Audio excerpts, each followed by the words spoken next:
وَلَقَدْ يَسَّرْنَا الْقُرْآنَ لِلذِّكْرِ فَهَلْ مِن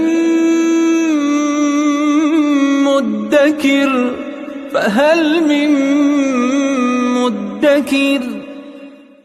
اعوذ باللہ من الشیطان الرجیم بسم اللہ الرحمن الرحیم الحمد للہ رب العالمین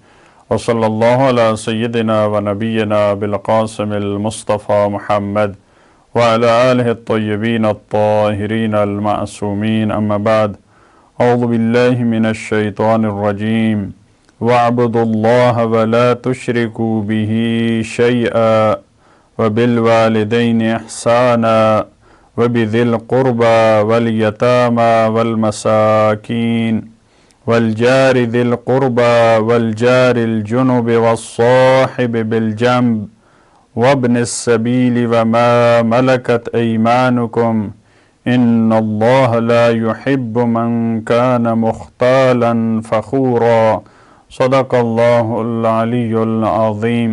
پروردگار عالم نے سورہ نساء کی ان آیات میں میاں بیوی کے گھریلو مسائل کو بیان فرمایا اور اس بات کی طرف ہمیں متوجہ کیا کہ اگر میاں بیوی کے درمیان جدائی کا خطرہ ہے، اختلاف کا خطرہ ہے، تو وہاں پہ رشتہ داروں کو انوالو ہونا چاہیے، دلچسپی لینی چاہیے۔ البتہ اس میں ایک چیز کی طرف توجہ ضروری ہے کہ ہر چھوٹی بڑی بات، ہر چھوٹے بڑے مسئلے میں میاں بیوی کو یہ مشورہ نہیں دیا جاتا کہ وہ دوسروں کے سامنے اس بات کو رکھیں۔ ہر چھوٹی بات کو، ہر اختلاف، ہر رنجش کو دوسروں کے سامنے بیان کرنا، اپنے خانوادوں میں بیان کرنا یہ اچھا کام نہیں ہے۔ ان کو کوشش کرنی چاہیے خود اپنے مسائل کو حل کریں، لیکن جب شقاق کا خطرہ ہو، جب جدائی کا خطرہ ہو، جب مسائل عام حدود سے بڑھ جائیں، وہاں پہ دوسرے افراد کی مدد لینی چاہیے۔ لہذا قرآن کریم کی گزشتہ آیات میں تعبیر یہی تھی وَإِنْ خِفْتُمْ شِقَاقَ بَيْنِهِمَا، جدائی پہ جب بات پہنچنے لگی ہے تو وہاں پر آپ مشورہ لیں اور اپنی فیملی کے جو افراد ہیں ان کو شامل کریں اور ان کی رائے لیں اور اس کو صلح تک پہنچائیں۔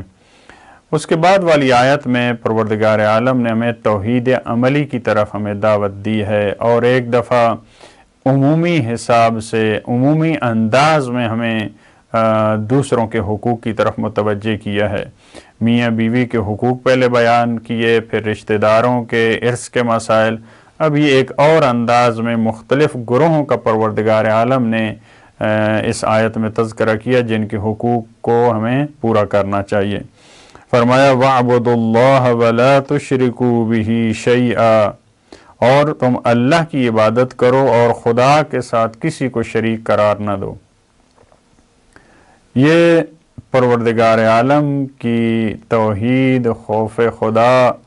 خدا سے ڈرنا، انسان کی زندگی میں خدا کا ہونا، جب زندگی میں خدا آتا ہے تو پھر بہت سارے مسائل خود حل ہو جاتے ہیں، بلکہ سارے مسائل حل ہو جاتے ہیں۔ پھر یہ اختلاف، پھر کسی کا حق کھانا، پھر باطل طریقوں سے کھانا، پھر دوسروں کے ارث پہ قبضہ کرنا، پھر یتیموں کے حقوق کا خیال نہ رکھنا، یہ سارے کے سارے مسائل ختم ہو جاتے ہیں۔ لہٰذا آخر میں اس چیز کی طرف متوجہ کیا کہ اللہ کی بندگی کرو، خدا کے سامنے جھکو، اس کے ساتھ کسی کو شریک قرار نہ دو۔ وَبِالْوَالِدَيْنِ إِحْسَانًا، اور والدین کے ساتھ اچھے انداز میں، بہتر انداز میں، خوبصورت انداز میں پیش آؤ۔ والدین کے ساتھ تمہارا رویہ وہ اچھا رویہ ہو۔ احسان اردو والا احسان نہیں ہے کہ کسی کے ساتھ ایسا کام کرنا کہ آپ اس کو وہ سر اٹھانے کے قابل نہ رہے۔ ہم کہتے ہیں ہم نے آپ پہ بڑا احسان کیا ہے۔ وَبِالْوَالِدَيْنِ، اور یہ بھی خوبصورت ہے، قرآن کریم نے کہا یعنی یہ با ہمیں سمجھا رہی ہے کہ تمہارا احسان ملا ہونا چاہیے، خود تم احسان کرو، تم نوکر کو نہ بھیجو، تم کسی اور فرد کو نہ بھیجو۔ اگرچہ بعض دفعہ مشکلات میں، مجبوری میں یہ ہو سکتا ہے، لیکن تاکید اس بات کی ہے کہ فرد خود چل کر والدین کے پاس جائے، خود ان کے کام انجام دے، خود ان کے ساتھ اچھے انداز میں، اچھے رویے سے پیش آئے۔ وَبِذِي الْقُرْبَى، اور یہ اچھا تمہارا رویہ فقط والدین کے لیے نہ، وہ قریبی رشتہ داروں کے لیے، جو قربا ہیں، جو ارحام ہیں، جو قریبی رشتہ دار ہیں، والیتاما، یتیموں کے ساتھ تمہارا رویہ اچھا ہو، والمساکین، مساکین کے ساتھ، غرباء اور فقراء کے ساتھ،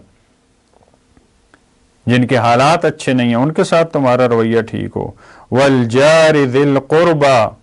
جار ذی القربا جو انسان کا قریبی ہمسایہ ہے، اس کے اپنے حقوق ہیں، اس سے تمہارا رویہ اچھا ہو، والجار الجنوب، اور دور کا ہمسایہ۔ یہاں پہ بعض نے یہ احتمال دیا والجار ذی القربا کہ وہ ہمسایہ ہے جو رشتہ دار ہو، لیکن اس کا پہلے وبذی القربا میں رشتہ دار گزر چکے ہیں، لہذا یہاں پہ بہتر ہے والجار ذی القربا، قریبی ہمسایہ، جو مثال کے طور پہ دیوار جس کے ساتھ ملی ہوتی ہے ان کا خصوصی خیال رکھا جائے، والجار الجنب، اور دور کا ہمسایہ جو اسلام میں موجود ہے کہ ہر طرف 40 گھر تک انسان کے ہمسائے ہوتے ہیں، ان کے حقوق کا خیال رکھنا، والصاحب بالجنب، اور آپ کا جو ہمراہ ہے، آپ کا مصاحب ہے، آپ کا ساتھی ہے، اس کے ساتھ اچھا رویہ، اس کے حقوق کا خیال رکھنا، جو آپ کے ساتھ سفر پہ گیا ہے، ممکن ہے وہ آپ کا دوست ہو، وہ ممکن ہے ایسے آپ ایک ہم سفر ہے، وابن السبیل، اور وہ فرد جو راستے میں فقیر ہو چکا ہے، غریب ہو چکا ہے، جس کے پاس سفر کرتے ہوئے زاد راہ ختم ہو چکا ہے، ممکن ہے وہ اپنے گاؤں میں، اپنے شہر میں، اپنے ملک میں وہ ایک امیر اور غنی اور مالدار فرد ہو، لیکن اب وہ مشکل میں ہے، تو اس کے حقوق، اس سے آپ کا اچھا رویہ ہو، وما ملکت ایمانکم، اور جو تمہارے غلام ہیں، جو تمہاری کنیزیں ہیں، ان کے ساتھ تمہارا رویہ اچھا ہو، ان اللہ لا يحب من کان مختالا فخورا، یقیناً اللہ محبت نہیں کرتا اس سے جو مختال ہو، مختال خیال سے ہے، جو خود فریبی میں مبتلا ہے، جو اپنے آپ کو پتہ نہیں کیا سمجھ رہا ہے، اس کو مختال کہتے ہیں، اپنے آپ کو، لہذا خیل اسی سے ہے، گھوڑے کے لیے عرب خیل کا لفظ استعمال کرتا ہے، کیونکہ جب وہ چلتا ہے تو اس کی چال میں، اس کے چلنے میں وہ تکبر، وہ تبختر، وہ حالت موجود ہوتی ہے، لہذا خدا پسند نہیں کرتا ایسے فرد کو جو اپنے آپ کو بہت کچھ سمجھ رہا ہوتا ہے، جو خود فریبی میں، جو خود خیالی میں مبتلا ہوتا ہے، فخور، اور بہت زیادہ فخر کرنے والا ہوتا ہے، بہت زیادہ افتخار کرنے والا ہوتا ہے، میں نے یہ کیا، میں نے وہ کیا۔ تو مختال اور فخور یہ دونوں ایسے گروہ ہیں جو پروردگار عالم کو پسند نہیں ہیں۔ یہ جب دو صفات آتی ہیں، جب انسان خود فریبی میں مبتلا ہوتا ہے، مختال ہوتا ہے، یا بہت زیادہ فخر کرنے والا ہوتا ہے، تو ان دو صفات کی وجہ سے دو کمزوریاں انسان میں آتی ہیں۔ پہلی کمزوری آیت نمبر 37 میں بیان فرمائی، جب انسان مختال ہوتا ہے تو اس کی کمزوری کیا؟ الذین یبخلون ویأمرون الناس بالبخل، جب انسان خود فریبی بھی مبتلا ہوتا ہے تو وہ بخل سے کام لیتا ہے۔ جب انسان فخور ہوتا ہے، بہت زیادہ افتخار کرنے والا ہوتا ہے، اس کا تذکرہ آیت نمبر 38 میں ہے، وہ انسان کیا کرتا ہے؟ وہ لوگوں کو دکھانے کے لیے مال خرچ کرتا ہے، کیونکہ وہ خود افتخاری میں، وہ فخر میں، مباحات میں مبتلا ہو چکا ہے۔ اس آیت نمبر 37 میں مختال کا بیان ہے، جو خود فریبی میں مبتلا ہے۔ یہ کیا اس میں صفت آتی ہے؟ الذین یبخلون، یہ جو مختال ہیں یہ وہ افراد ہیں جو بخل سے کام لیتے ہیں، وَيَأْمُرُونَ النَّاسَ بِالْبُخْلِ،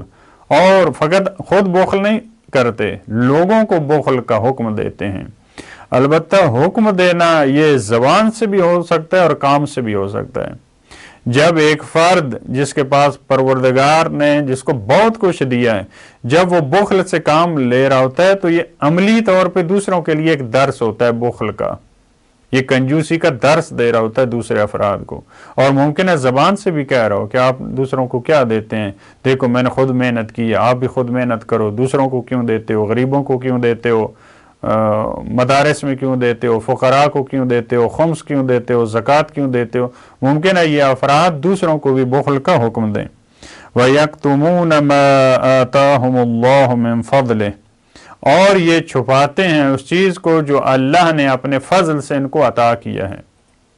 یہ کیسے چھپاتے ہیں؟ ان کے پاس بہت کچھ ہے، لیکن جب دینے کا مرحلہ آتا ہے تو یہ کہتے ہیں کہ ہمارے پاس تو کچھ بھی نہیں ہے، ہم تو خود مقروض ہیں، ہمارے پاس کچھ نہیں ہے، ہمارے حالات اچھے نہیں ہیں۔